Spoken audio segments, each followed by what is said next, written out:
New York City, 2001. No tall building had ever collapsed primarily due to fire. But that's exactly what investigators believe happened to the 47-story World Trade Center Building 7 on September 11th. According to a 3-year comprehensive building and fire safety investigation just completed by the National Institute of Standards and Technology, or NIST. Hi, my name's Dave Hooper. They are the scientific agency backing the official version of events as most Americans know them. Good morning. I'm here to summarize the findings from our 3-year study of the collapse of World Trade Center Building 7.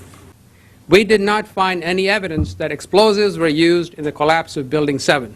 The National Institute of Standards and Technology, more commonly known as NIST, backed up the official government version that intense fires weakened the steel and caused all 3 buildings to fail, including Building 7, which oddly enough was not hit by an airplane, nor was it exposed to jet fuel, which is what I thought melted the towers to get that progressive collapse started. And you had that intense heat probably weakened the structure as well. Shyam Sundar of NIST stating, "The buildings were not brought down by explosives. Until then, I didn't know explosives were even in the conversation. And like hearing a child claim innocence before a question is even posed, it had my eyebrow raised." World Trade Center 7 collapsed because of fires fueled by office furnishings. It did not collapse from explosives or from fuel oil fires. In the United States, standard setting is led by industry, but NIST plays a critical role in supporting, defining, and fostering that effort and coordinating it with the federal government. Over our long history, we have cultivated deep scientific roots that cut across a whole range of disciplines. NIST was given the task of investigating the World Trade Center collapses that, of course, happened on 9/11. You want to call your mother or something? You gotta get back. I know that. You gotta get back. All right. I know. You hear that? Keep your eye on that building. It'll be coming down. It became clear to me that NIST's investigation of the collapse of the World Trade Centers was not a sincere and genuine study. And I quickly became furious.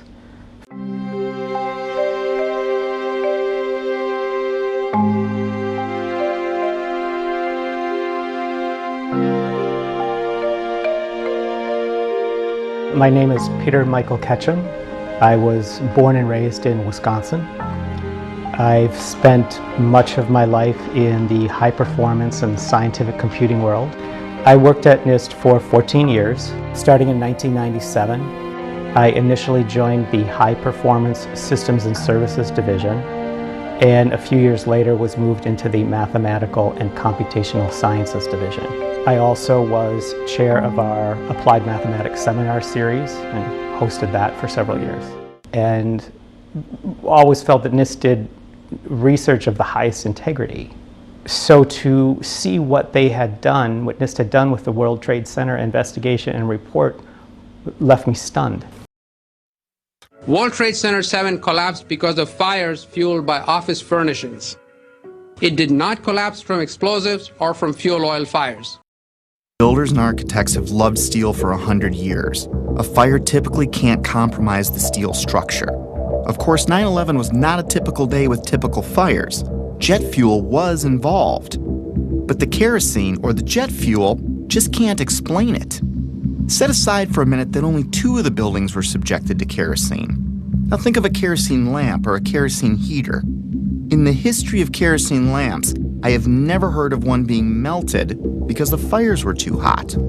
In fact, the World Trade Center fires were starved of oxygen, and you can see it in the black smoke coming from the towers.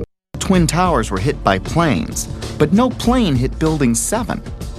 Sometimes it's easier for me to tackle complex issues with simple metaphors, so I thought of a stove. Then I imagined what kind of materials would I need to add to the fire so that all 4 legs would collapse simultaneously, and I couldn't answer it. Better yet, let's say I stacked 10 stoves on top of each other, and then I welded them together to better represent any of the buildings that collapsed that day. Now I go and light, let's say, the 7th stove up on the stack. What could cause the seventh stove's legs to give out simultaneously and cause every other stove below it and above it to break apart into tiny pieces, crashing to a pile of rubble in a few seconds? And how could that happen 3 times in a row? Immediately obvious to me was that there was overwhelming evidence that all 3 of those towers, 1, 2, and 7, collapsed due to controlled demolition. And the NIST reports focused almost entirely on reasons due to fire and the associated plane crashes and jet fuel. What we found was that uncontrolled building fires caused an extraordinary event. The collapse of World Trade Center 7 was primarily due to fires. What I saw was that the most likely cause, controlled demolition, was not investigated at all. In fact, it was dismissed in 1 or 2 sentences within the report. NIST concedes that they found no evidence for explosives. So then we asked them, well, did you look? And they said, no, we did not look for explosives or residues of explosives. So the preconceived notion of NIST is that there's no evidence for explosives, and so there's no point in looking. That is the most unscientific thing that you can possibly think of, not to look because you don't expect to find evidence, and in fact the evidence is overwhelming. We did not find any evidence that explosives were used in the collapse. Is that a secondary explosion? Yes, it was. That was the planet problem? Yeah, definitely secondary explosion. Secondary explosions, sometimes described as pops or booms, are mini detonations apart from the primary explosion of the plane impacts. These types of explosions are routine in a controlled demolition. They were heard in all 3 buildings long before any collapsed. Like, it sounded like gunfire, you know, bang, bang, bang, bang, bang, and then all of a sudden, 3 big explosions. That sound was not picked up by any of the videos or witnesses that we have talked to. You heard explosions, like ba-boom. We just heard one more explosion. That's about the 4th one we've heard. CNN is now reporting that there was a 3rd explosion at the World Trade Center.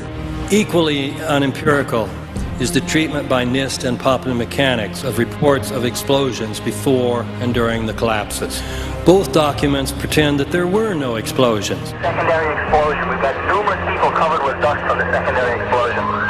The explosive nature of those collapses.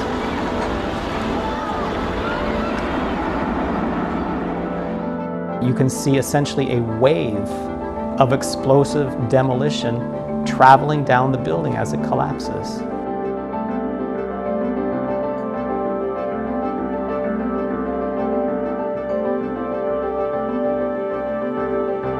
Explosions coming out of windows.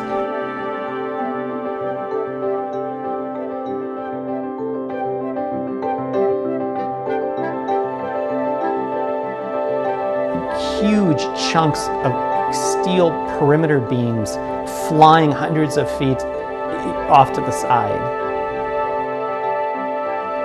Steel does not fly off to the side hundreds of feet due to gravity. Gravity works vertically, not laterally. There has to be a force there, pushing it to the side. Otherwise it would just fall down to the ground. It'd be like dropping a ball out of a window. It would just fall straight down.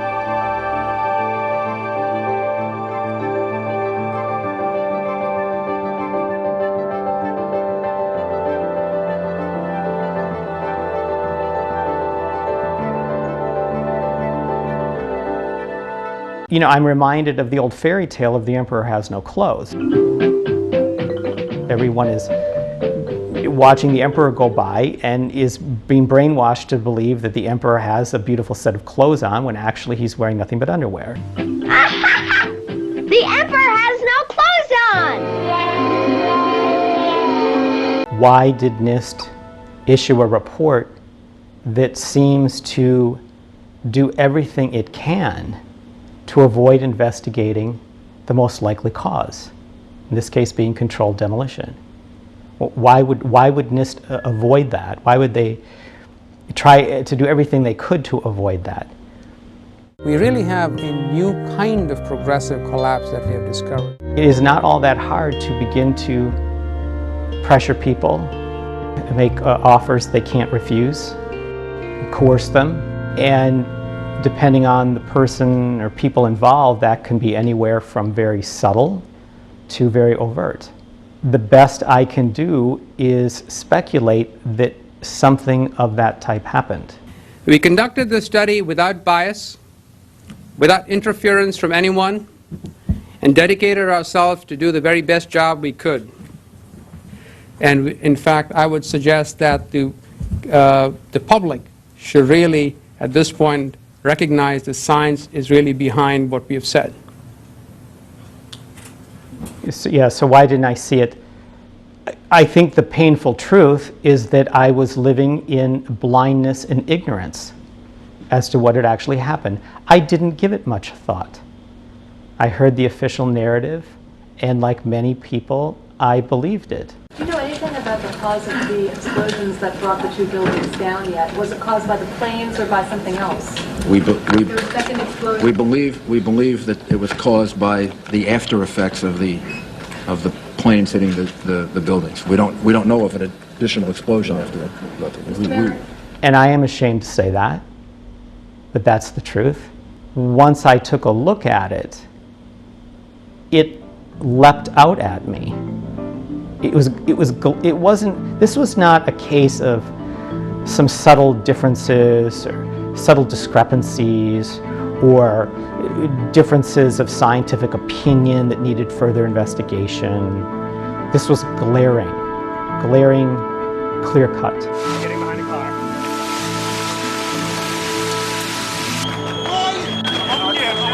Don't have oxygen.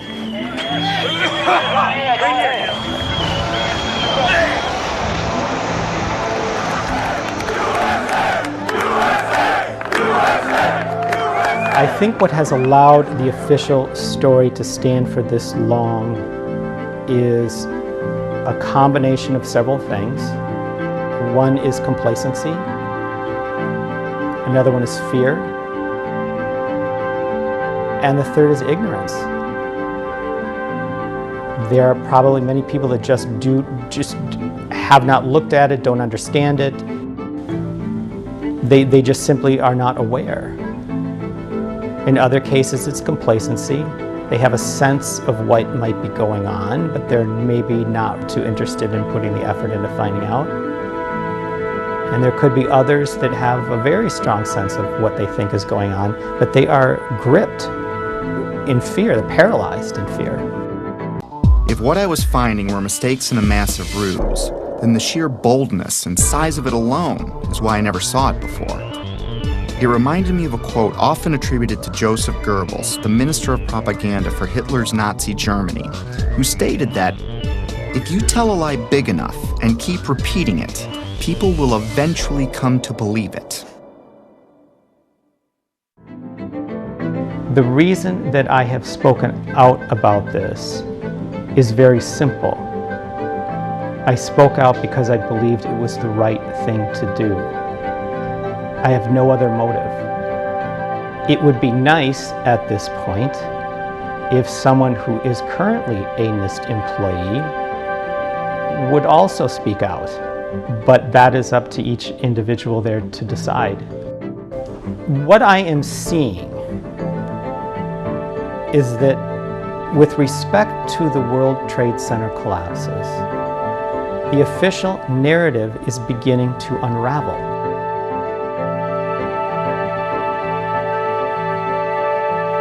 I think there is a good chance that that unraveling will continue and perhaps accelerate. But it could be highly volatile. If it does continue to unravel, I think there could be some very painful revelations that will be very hard for our country to accept.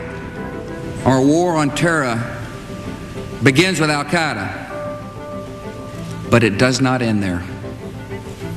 It will not end until every terrorist group of global reach has been found, stopped, and defeated. And I don't in any way make light of that. It could be very painful. Americans should not expect one battle, but a lengthy campaign, unlike any other we have ever seen. But the wounds of 9/11 have remained unhealed for too long. And they are festering and rotting, and they are infected.